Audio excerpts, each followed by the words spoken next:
la parole, j'ai décidé de rompre le silence. Que vous savez, vous comme moi, que c'est un temps aussi de la communication. Mais j'ai préféré réfléchir, j'ai préféré analyser, j'ai préféré observer et j'ai fini par constater. Le constat est que nous sommes sortis d'une élection dont je reste convaincu que l'essentiel de ceux qui ont voté, c'est un vote de sagesse. Non, ce n'est pas la jeunesse. Allez fouiller le fichier. La jeunesse dans son intégralité ne fait pas plus de 15%. Même tous votants n'auraient pu voter pour Diomaye avec un tel suffrage. J'ai compris que ceux qui ont voté, c'était les parents d'élèves. Ceux qui ont voté, c'était les propriétaires de boutiques. Ceux qui ont voté, c'était les personnes qui voulaient de la paix dans ce pays. C'est pour ça qu'ils avaient voté pour que le Sénégal retrouve sa paix. Et c'est pour cela que Diomaye a été élu. Et nous pensions qu'une fois élu, cette paix allait continuer. Mais vous allez constater, vous comme moi, que depuis quelque temps, le Sénégal se trouve dans une situation difficile. Difficile au plan sécuritaire, parce que ce que j'avais dit jadis du temps du président Macky Sall reste encore vrai. Que nous avons les menaces des djihadistes. Mais il s'est ajouté un autre mal, un mal économique. L'économie est au ralenti, les entreprises en agonie, une jeunesse désemparée et on n'a que 9 mois de gestion. J'ai encore peur quand j'ai entendu celui à qui on a confié notre destinée dire qu'il n'a plus de marge de manœuvre, comme pour dire qu'il n'y a plus de solution.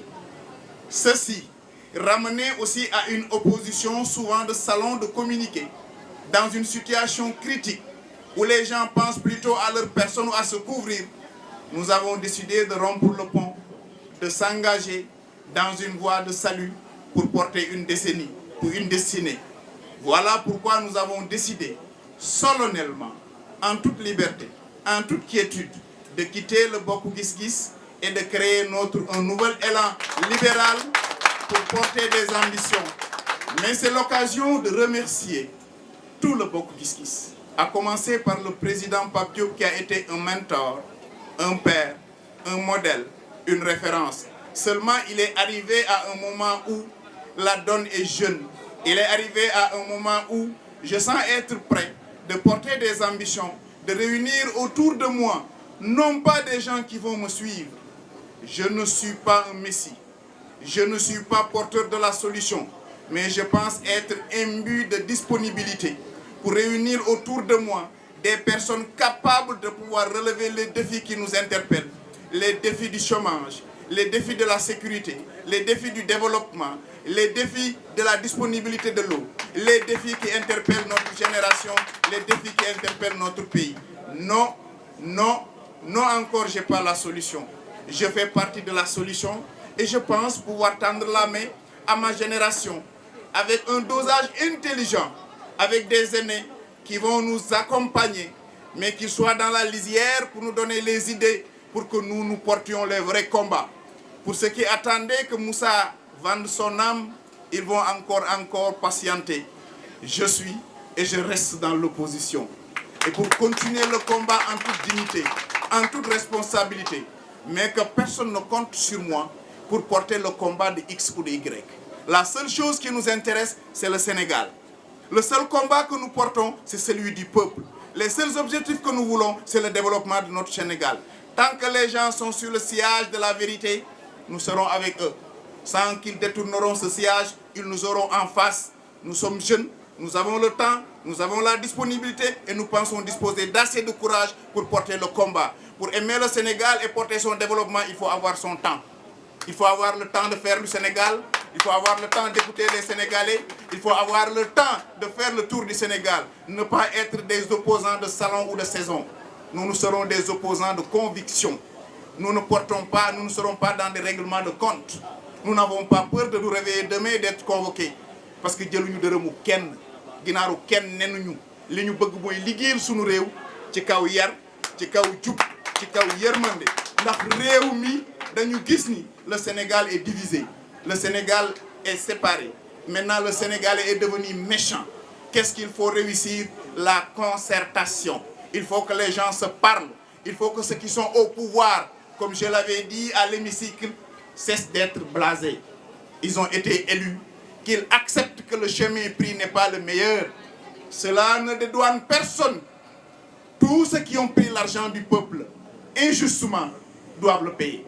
Mais faudrait-il pas qu'on prenne des prétextes fallacieux pour régler des règlements de compte? L'opposition d'aujourd'hui, c'est cet hivernage catastrophique. Comment faire pour apporter des vivres de soudure au monde rural? L'opposition d'aujourd'hui, c'est cette jeunesse désemparée qui est en train de prendre les pirogues pour aller à l'extérieur. L'opposition d'aujourd'hui, c'est qu'à 2 jours du mois de Ramadan, les prix flambent. L'opposition d'aujourd'hui, c'est que le Woyofal est devenu disgan. L'opposition d'aujourd'hui, c'est que nous n'avons plus d'emploi. Et pour régler ce problème, il y a ce qu'on appelle la gouvernance moderne. Et dans la gouvernance moderne, elle se fait par concertation. Il ne faut exclure personne. Si nous voulons régler le problème du Sénégal, il faut inviter ceux qui sont capables de le faire. Les Sénégalais ont fait un choix que nous respectons. Les Sénégalais ont choisi Diomaye Faye comme président de la République. Mais admettez avec moi qu'au plan économique, ça ne bouge pas. Admettez avec moi qu'au plan des investissements, ça ne vient plus. Admettez avec moi que les partenaires au développement ralentissent. C'est parce que la méthode utilisée n'est pas la meilleure dans ce monde où il faut faire avec concertation, avec négociation. Je vous rappelle qu'en Algérie, il a fallu 30 ans pour que l'argent, disent-ils, qui a été détourné, soit retourné. Au Nigeria, il a fallu 40 ans pour le faire. Si nous avons des méthodes de négociation pour que le dû, s'il y a dû, soit rendu pour le peuple sénégalais, je le souhaite vivement. Au lieu de crier sur tous les toits, appeler les bailleurs de fonds et créer des slogans vides, le peuple a besoin d'être aidé. Le peuple a besoin qu'on parle son discours et nous voulons être du côté du peuple pour porter sa mission, pour aller à la conquête des pouvoirs à partir de la cité capverdienne, à partir de Dakar Plateau, pour faire le tour de tous nos différents quartiers, pour aller saluer les dignitaires, parler avec eux et porter des ambitions pour notre Sénégal. Tel semble être l'essentiel de notre discours. Nous ne serons pas dans une logique de telle est la solution. Dans un pays dynamique où les vérités d'aujourd'hui sont différentes des vérités de demain, où les réalités exogènes nous échappent, où même les vérités endogènes sont complexes, il serait pour moi trop aisé de dire que voilà une solution. Mais je suis sûr d'une chose, si tous les fils du Sénégal, épris de talent, capables de porter le développement, sont réunis autour de l'essentiel, nous pouvons relever le défi du développement du Sénégal. Parce que le danger nous guette, la récession nous guette. Je ne l'ai pas dit, c'est le président de la République qui l'a dit. Il dit qu'il n'a plus de marge de manœuvre. On va arriver à un point où on risque de ne plus payer les salaires. Et on risque d'aller vers des émeutes, on risque d'aller vers des tensions. Est-ce qu'on devrait attendre que le Sénégal coule pour qu'on parle? Ou devrions-nous lever pour alerter? Tel est notre discours. Nous ne sommes derrière personne. Nous sommes avec tout le monde. Quel est notre chef d'opposition? Un chef de l'opposition, tu le mérites et tu es sur le terrain. Ça ne se décrète pas. Les populations souffrent et ne voient personne. Les jeunes sont à l'agonie et ne voient personne. Les paysans sont à l'agonie et ne voient personne. Nous ne voulons pas des opposants de situation. Nous ne voulons pas des opposants qui n'ont pas le temps des questions des Sénégalais. Et j'interpelle ma génération. Il arrive un moment de la vie, il faut savoir choisir. Et choisir, c'est avoir du courage. Et avoir du courage, c'est certainement éliminer. Mais voilà le choix que nous avons fait. Le choix s'appelle un nouvel élan libéral, Ngir Sénégal Bigun, comme ce NEL que nous avons mis. Pour dire que oui, nous avons fauté. Oui, nous allons nous repentir. Parce que nous avons eu la chance de faire le régime de Wade. Nous avons eu la chance de faire 2 ans du régime du président Macky Sall. Nous avons appris en termes d'expertise, mais on a aussi constaté des manquements. En toute humilité, nous voudrons faire bénéficier de notre expérience et notre expertise, mais aussi profiter d'une occasion pour rectifier les manquements Ngir Sénégal Bigun. Nous avons fait 40 ans avec le régime socialiste, nous avons fait 25 ans avec le régime libéral. Nous nous proposons du libéralisme social, où le pragmatisme semble être le leitmotiv. Njariñ ban njariñ lañ amal sunu askan lan lu am njariñ lañ mënal sunu askan ñu taxawee ko saaga wuñu xaste wuñu xoloo wuñu weerante wuñ ci lii lañ woote. Voilà le mot que nous tenions dire à l'endroit de la presse pour continuer à porter le débat et lancer un appel à tous les quartiers du plateau D'abord, nous avons toutes les ambitions dans notre commune, ensuite au niveau du département, ensuite au niveau du Sénégal et de l'Afrique, pour dire le monde.